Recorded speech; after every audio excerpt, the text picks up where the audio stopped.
Irmãos e irmãs, temos nesta noite duas palavras que nos introduzem maravilhosamente na consciência da liberdade que Cristo nos dá. Liberdade de Cristo, primeiro, diante do destino que Ele assumiu com toda a liberdade. E Ele diz: ninguém tira a minha vida, sou eu que a dou. Não podemos olhar para o crucifixo como se fosse um infeliz que terminou mal sua carreira. É um bom pastor que dá sua vida pelas ovelhas, em toda liberdade e em toda responsabilidade. Liberdade porque é o amor que o conduz, e responsabilidade porque ele sabe, como o bom pastor sabe, que desta doação de sua vida, todos nós seremos beneficiados. Ele vai tomar a nossa morte e nos dar a sua vida eterna. E por isso, o amor o leva até o fim, sem desistir. Liberdade grandiosa, que não é para fazer qualquer coisa, qualquer bobagem, qualquer capricho. Liberdade de viver para Deus, viver para o amor, viver para os irmãos. É uma liberdade que o mundo não consegue nos tirar. E até na primeira leitura tivemos um exemplo muito bonito disso. Aconteceu nos primeiros passos do Evangelho em terra europeia, quando Paulo, Silas, Lucas, o evangelista, e Timóteo passaram da Turquia para a Europa e já na primeira cidade foram presos. Os chefes do povo não gostaram desse anúncio. Acreditaram que era uma seita judaica. Prenderam os pregadores. Mas de noite, um terremoto sacudiu o presídio. As portas se abriram. Quando o carcereiro viu isso, ele quis se matar, pois um carcereiro devia morrer se ele deixasse sair um preso. Então ele preferiu se suicidar do que ser morto pelos colegas no dia seguinte. Só que Paulo viu que ele ia se suicidar. Não faça isso, não te faça mal algum. Trêmulo, o carcereiro perguntou um pouco de luz, para verificar que todos os presos estavam ainda aí. E como luz, Paulo lhe disse: acredita no Senhor Jesus e tu serás salvo. Não sei se você acredita, mas é a primeira leitura que acabamos de escutar. O carcereiro levou Paulo e Silas para sua casa, lavou. Como Cristo tinha lavado os pés dos seus discípulos, o carcereiro lavou as feridas dos presos por causa das pedras que tinham caído neles no terremoto. E quando ele viu tanta bondade, ele pediu o batismo e ele foi batizado, ele com toda a sua casa. Quer dizer que Paulo foi liberto da prisão, mas o carcereiro foi liberto do paganismo e conheceu o amor de Deus e se entregou por inteiro pelo batismo com toda a sua família. Hoje tenho um carinho todo especial porque tem um santo da minha terra que me marcou profundamente. Ele se chama Santo Ivo. Santo Ivo foi um jovem de família nem rica nem pobre.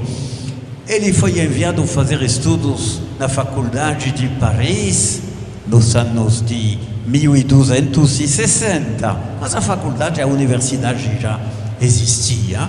E lá ele aprendeu o direito, a filosofia, a teologia. Quando ele voltou para sua casa, depois de 13 anos em Paris, o bispo pediu que ele aceitasse ser padre. Ivo aceitou. Aí ele foi ordenado padre, visto que aqueles estudos substituíam, não tinha seminário naquelas épocas. E lá ele ajudou, porque conhecendo o direito, ajudou o bispo, mas também foi pároco de paróquia. E lá, depois de 10 anos de pároco, aconteceu como que uma segunda conversão. A primeira aconteceu durante os estudos em Paris, mas a segunda aconteceu depois de 10 anos de padre. Ele encontrou um dia os mais pobres entre os pobres.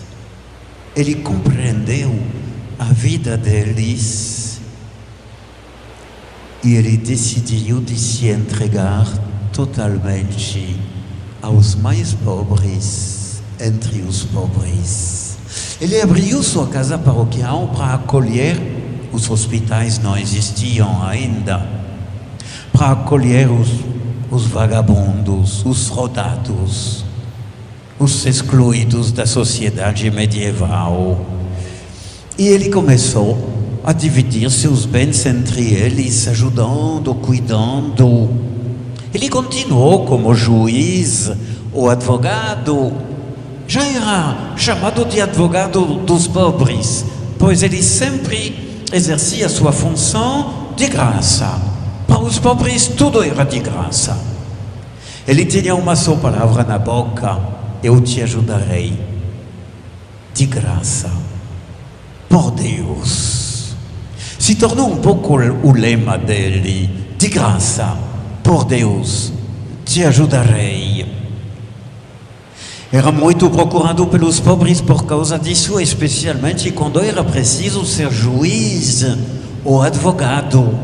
Conta-se que um dia ele teve que ser juiz num processo em que tinha um rico proprietário, vizinho de um pobre camponês que tinha 2 ovelhas.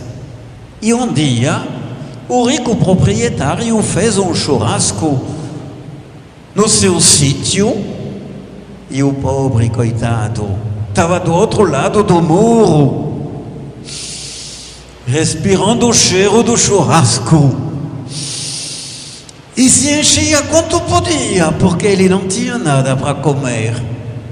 Até que o rico viu que ele estava roubando o cheiro do churrasco, botou o homem na justiça. Aí um dia começou o processo. Ívio, padre Ívio, era o juiz e tinha o rico e o pobre. O juiz perguntou ao rico o que era a acusação. Ele me roubou. Te roubou? Durante uma festa de churrasco com meus amigos. Você fez isso? Envergonhado. O pobre nem levantou a cabeça. Conta-me para mim. Ele não era convidado. Ele se levantou. Eu vi a sua cabeça acima do muro. Ele respirava com todos os seus pulmões o cheiro do meu churrasco e não pagou nada. Fez isso, rapaz? E o pobre ficou envergonhado. Tu vais ser condenado. Terás que pagar 20 moedas de prata a teu vizinho que tu ofendeste. O povo ficou assim. Até o rico não compreendeu. O rico que teve que buscar, pedir àqueles que estavam lá 20 moedas de prata e conseguiu. Aí o padre Ívio chamou o rico para receber as 20 moedas de prata. E acima da mesa, o padre Ívio deixou cair todas as moedas sobre a mesa. O rico disse: não é meu.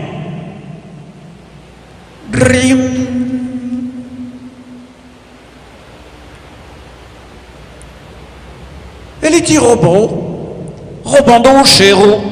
Tu foste pago, escutando o barulho das moedas. Volta para tua casa.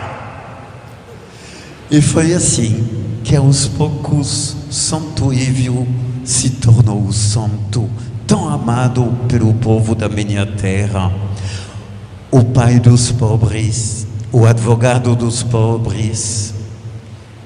Quando ele envelheceu um pouquinho, ele se retirou da vida paroquial porque não aguentava mais e se dedicou numa vida totalmente consagrada à Eucaristia e à escuta da palavra de Deus. Ele faleceu com 50 anos, era 1303, e foi proclamado pelo Papa padroeiro dos advogados. E no hino litúrgico da festa de Santo Ivo, que com certeza foi cantada lá, o hino de Santo Ivo diz: Santo Ivo era advogado, mas não ladrão. Coisa maravilhosa para o povo. Que Deus abençoe os advogados para que nunca sejam ladrões eles também. Amém. Isso é liberdade. Liberdade de Ívio, que liberta seu coração de tudo que nos prende para nos impedir de ser totalmente imagem viva de Jesus em nossa profissão, em nossa vocação, em nossa missão. Que Deus nos dê a todos esta graça.